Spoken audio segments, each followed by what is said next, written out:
The power cable is lying on the floor, coiled like a dead snake. Look at the glass.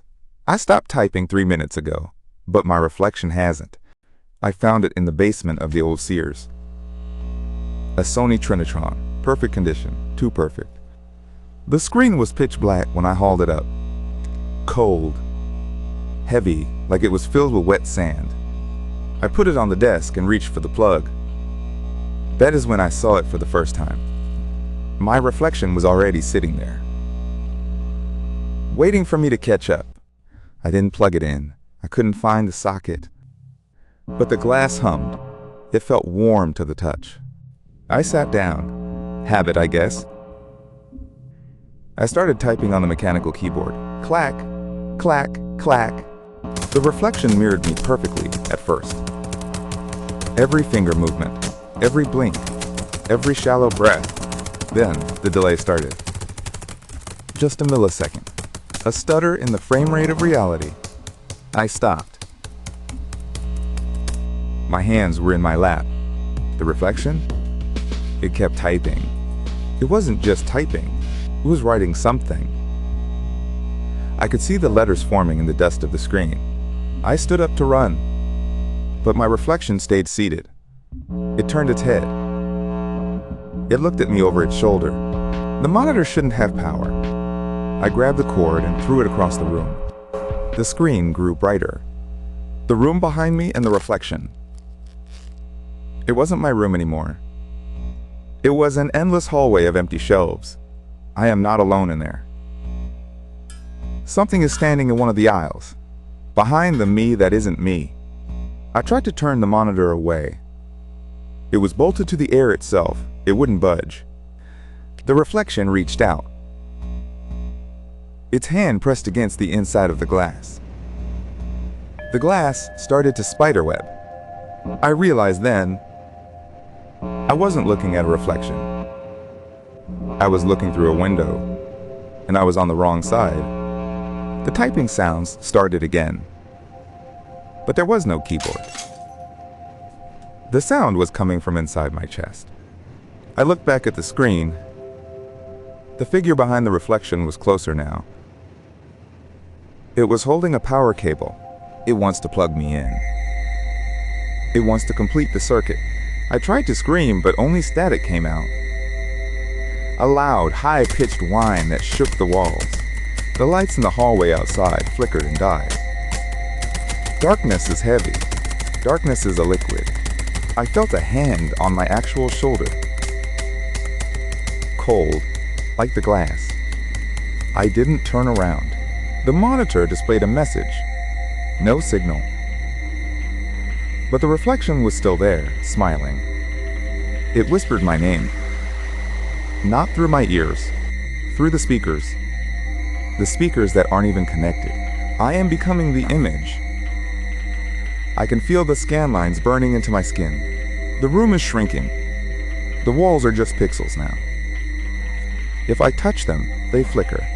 The reflection is standing up. It's coming out. The glass is melting like wax. I found the cable again. I have to plug it in. Maybe if I give it what it wants, it will let me go. The outlet appeared. It was a mouth.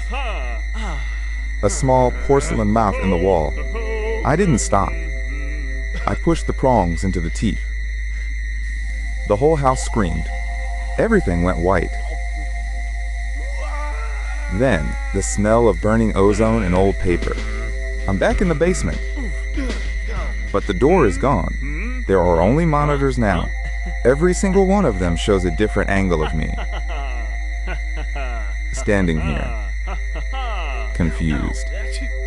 I see the entity. It's in all of them. It's a janitor, cleaning the glass from the inside. It stopped cleaning. It's pointing at a monitor in the center. It's showing my house. There is someone in my bed.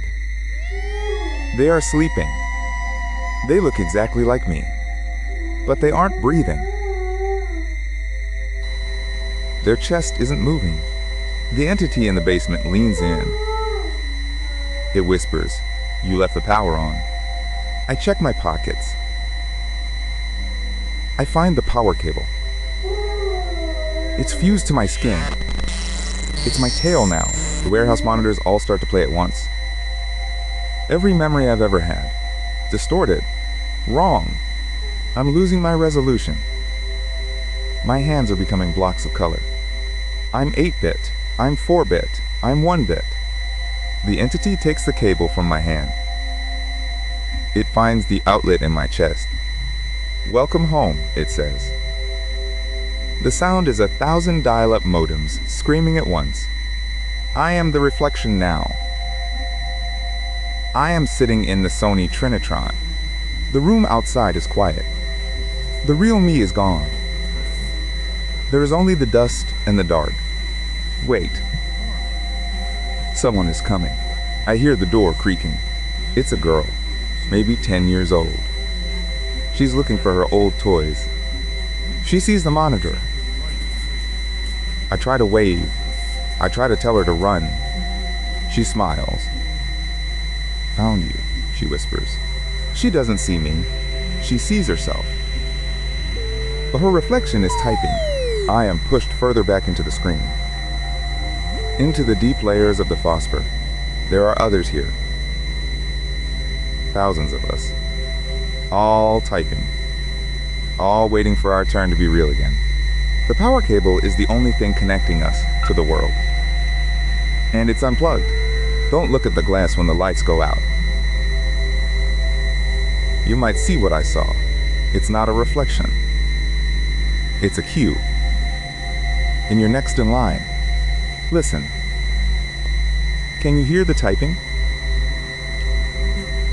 It's coming from your monitor. Check the cord.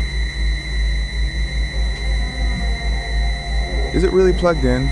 Goodbye. See you on the other side of the glass.